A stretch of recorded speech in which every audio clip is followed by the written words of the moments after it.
अस्सलामुअलैकुम। Respiratory viruses में अब हम नेक्स्ट डिस्कस करने जा रहे हैं कोरोना वायरस। आफ्टर कोविड-19 कोरोना वायरस को ऑलमोस्ट सभी जानते हैं अब, लेकिन बिफोर कोरोना वायरस इसने क्या डिजीज़ कॉज करवाई थी उसके बारे में बात करते हैं। सबसे पहली बात ये कि जो हमारे पास कॉमन कोल्ड होता है, इसकी most common cause is Reno virus, जिसे मैंने एक और वीडियो में अच्छे से डिस्कस किया है, पूरी उसकी पैथोजेनेसिस वगैरह। वहाँ से आप लोग जाके देख सकते हैं रिनो वायरस को। जबकि अब बात करें कि corona virus is the second most common cause of the common cold. इसके बाद 2002 में इसने प्रेजेंट किया था एज अ एटिपिकल निमोनिया, जिसको कहा गया था सिवियर एक्यूट रेस्पिरेटरी सिंड्रोम, इसने कॉज करवाया था इन 2002। उसके बाद 2012 में ये प्रेजेंट हुआ था in the Middle East countries of the world, जहाँ पे इसने कॉज करवाया था MERS, that is Middle East respiratory syndrome. तब इसने सिर्फ Middle East countries of the world को अटैक किया था। अब फिर आया था कोविड-19, that was a corona infectious disease, जिसने पेंडेमिक कॉज किया था। वर्ल्ड वाइड पॉपुलेशन अफेक्ट हुई थी ड्यू टू कोरोना वायरस। अब पेंडेमिक जो कॉज हुआ था, that was a COVID coronavirus affecting worldwide, वो हुआ था by SARS CoV 2 begin in 2019। Delta variant भी बना था सार्स कोविड 2 का, जो कि वाइड स्प्रेड डिजीज़ हुई थी इन 2021। इंपॉर्टेंट प्रॉपर्टीज़ की बात की जाए तो corona virus is non segmented single stranded positive polarity RNA genome रखता है। इसके अलावा ये एनवेलप्ड वायरस है with a helical nucleo capsid. और इसे कोरोना वायरस क्यों बोलते हैं? क्योंकि इसकी जो एनवेलप होता है उसके ऊपर स्पाइक्स प्रोटीन प्रेजेंट होती हैं दैट आर क्राउन शेप, और उस क्राउन शेप की वजह से इसे कहा जाता है कोरोना वायरस। फिर बात की जाए इसकी सीरोटाइप्स की, तो वो 7 सीरोटाइप्स कंसिस्ट करता है, जिसमें 4 सीरोटाइप्स जो होती हैं वो upper respiratory tract infection cause करवा रही होती हैं, सच एज कोल्ड। जैसे मैंने आपको स्टार्टिंग में बता दिया था कि it is the second most common causative agent of the common cold. और जो 3 सीरोटाइप्स होती हैं वो लोअर रेस्पिरेटरी ट्रैक्ट इन्फेक्शन को इन्फेक्शन करवा रही होती हैं, डैट इज़ निमोनिया। निमोनिया सबसे ज़्यादा हुआ था कोविड-19 में, क्योंकि वो लोअर रेस्पिरेटरी ट्रैक्ट को इन्फेक्ट कर रहा था। अब बात करते हैं कि इसमें एक जो मोस्ट इम्पॉर्टेंट फीचर आपने नहीं भूलना, वो ये है कि ये किस एंजाइम को टारगेट कर रहा होता है। बहुत इंपॉर्टेंट है, इसे याद रखना, BCQ से रिलेटेड भी और वैसे भी। क्या है वो कि ये बेसिकली जो सार्स कोव का या सार्स कोविड 2 का जो रिसेप्टर है वो प्रेजेंट होता है on the surface of human cells, जो कि होते हैं एंजियोटेंसिन कन्वर्टिंग एंजाइम 2 प्रोटीन। इन एंजियोटेंसिन कन्वर्टिंग एंजाइम 2 प्रोटीन के ऊपर इनका रिसेप्टर प्रेजेंट होता है। ये आते हैं और इसी एंजाइम के ज़रिए अपनी सारी पैथोजेनेसिस कॉज करवाते हैं।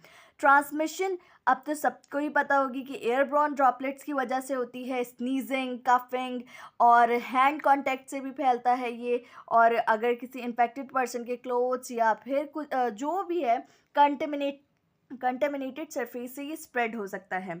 फिर जो हमारे पास मिडिल ईस्ट रेस्पिरेटरी सिंड्रोम था, ये ट्रांसमिट हुआ था बैट्स और कैमल से। और जब हमारे पास ये कोविड-19 जो था वो ट्रांसमिट हुआ था by bat coronavirus. Pathogenesis की बात की जाए तो ये हमारे पास कॉमन कोल्ड करवा रहा होता है, जो कि हमारे पास अपर रेस्पिरेटरी ट्रैक्ट को इन्वॉल्व कर रहा होता है, उसके म्यूकोजल सेल्स को इन्वॉल्व कर रहा होता है। जो निमोनिया हो रहा होता है, that is severe acute respiratory syndrome COVID, ये कैरेक्टराइज्ड होता है by diffuse oedema in the alveoli. Alveoli के अंदर एडीमा डेवलप हो जाएगा। अब जब वहाँ पे फ्लूइड एक्यूमुलेट होगा तो उसकी वजह से ऑक्सीजन की डेफिशिएंसी डेवलप हो जाएगी, हाइपोक्सिया होगा। अब ये जो फ्लूइड इम्बैलेंस हुआ कि इतना फ्लूइड आया कहाँ से कि उसने एल्विलाई में जाके एडिमा कॉज करवाया था, that is due to virus binding to ACE2 receptors, that is angiotensin converting enzyme 2 receptor. उससे जाके जब ये बाइंड करते हैं वायरसेस, तो ये क्या करते हैं, फ्लूइड बैलेंस को डिसरेगुलेट करते हैं। और उसकी वजह से जो फ्लूइड होता है वो जाके एक्यूमुलेट होता है इन द एल्विलाई, वहाँ पे एडिमा कॉज करवाएगा और उसकी वजह से हाइपोक्सिया होगा।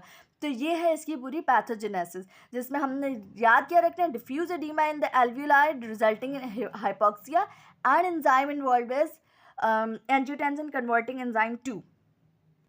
अब क्लिनिकल फाइंडिंग्स की बात करते हैं इन द कोरोना वायरस, तो डैट इज़ कॉमन कोल्ड में हमारे पास क्या होगा, कोरिजा होगा, that is rhinorrhoea, runny nose, scratchy sore throat and low grade fever. ये कॉमन कोल्ड के साइंस एंड सिम्टम्स हैं। अब coronavirus can also cause bronchitis.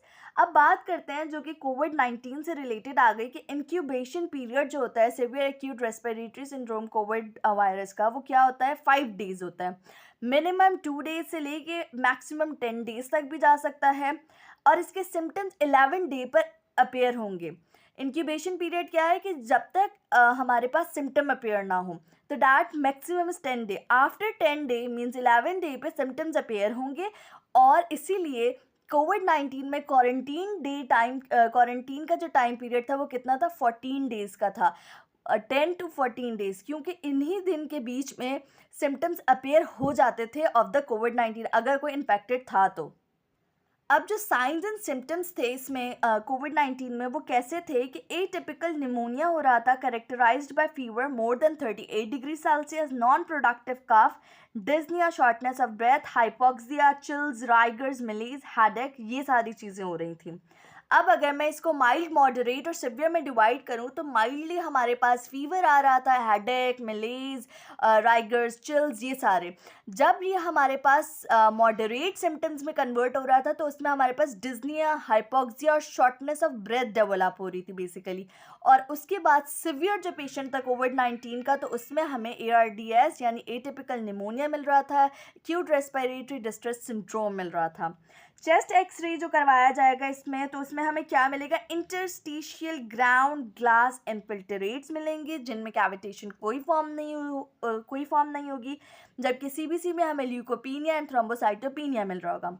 अब ये जो हमारे पास कोविड वायरस है, ये सिर्फ हमारे पास लंग्स को अफेक्ट नहीं कर रहा होता, दूसरे ऑर्गन्स को भी जाके अफेक्ट कर सकता है, कॉम्प्लिकेशंस कॉज करवा सकते हैं। क्या कॉम्प्लिकेशन है, हार्ट में मायोकार्डाइटिस, ब्रेन में एंसेफेलोपैथी, डिस्ज्यूसिया एंड इंसोम्निया। ये दो तो कोविड-19 के मोस्ट इंपॉर्टेंट सिम्टम्स थे कि स्मेल फील नहीं हो रही थी और ना ही टेस्ट फील हो रहा था, पता चल रहा था। ब्लड में thrombosis, emboli, increasing the risk of stroke, GIT में नोजिया, वॉमिटिंग एंड डायरिया। इसके अलावा रीनल की बात की जाए तो रीनल फेलियर ही कॉज हो रहा था due to the COVID virus. Laboratory diagnosis में मोस्ट इंपॉर्टेंट जो सबका उस वक्त टेस्ट हुआ था, that is PCR based test, जिसमें हमारे पास रेस्पिरेटरी स्पेसिमेन में RNA वायरस को डिटेक्ट किया गया था ऑफ द कोरोना वायरस, और दूसरा एंटीबॉडी बेस्ड टेस्ट हुआ था जिसमें हमारे पास एंटीबॉडी टाइटर करवाया गया था। उसके बाद बात करते हैं ट्रीटमेंट की, तो कोई इसकी खास ड्रग अवेलेबल नहीं है for common cold, SARS and MERS। इसमें सिम्टोमेटिक ट्रीटमेंट दी जाएगी। इसके अलावा जो हमारे पास कोविड-19 में सिम्टोमेटिक ट्रीटमेंट के साथ साथ क्या दी गई थी, रेमडेसिविर, इसके अलावा डेक्सामेथासोन जो कि एक कॉर्टिकोस्टेरॉइड है, tocilizumab that is interleukin 6 inhibitor. ये दोनों ड्रग्स का काम क्या था कि ये साइटोकाइन रिलीज सिंड्रोम को प्रिवेंट करना, कि हमारे पास क्या था, ये कोविड-19 जो वायरस है वो ट्रिगर करता है साइटोकाइन की प्रोडक्शन को, जिसकी वजह से साइटोकाइन इतने एक्सेस अमाउंट में रिलीज़ हो जाता है कि वो कॉज करता है साइटोकाइन स्टॉर्म, और उसकी वजह से डिफरेंट ऑर्गन्स इन्वॉल्व हो सकते हैं, बहुत सारी कॉम्प्लिकेशंस डेवलप हो सकती हैं। तो उस साइटोकाइन स्टॉर्म को इनहिबिट करने के लिए हम ये दो ड्रग्स देते हैं, डेक्सामेथासोन एंड टोसिलिजुमैब। अब लास्ट प्रिवेंशन ऑफ द कोविड-19 की बात की जाए तो इसमें वैक्सीन्स अवेलेबल हैं। 2 वैक्सीन्स है, mRNA vaccine, mRNA for the spike protein जो कि उसके एनवेलप पे प्रेजेंट थी, और एक है हमारे पास वेक्टर्ड वैक्सीन जो कि हमारे पास कंसिस्ट कर रही होती है। उसमें होता क्या है कि हमारे पास जो non pathogenic human adeno virus है उसके अंदर इंसर्ट कर दिया जाता है SARS-CoV-2 का स्पाइक प्रोटीन को, और वो हमारे पास इंजेक्ट होती है as a non pathogenic human adenovirus vaccine. तो ये हमारे पास 2 वैक्सीनेशंस अवेलेबल हैं फॉर द प्रिवेंशन ऑफ कोविड-19। तो यहाँ तक हमने कोविड वायरस को कंप्लीट कर लिया।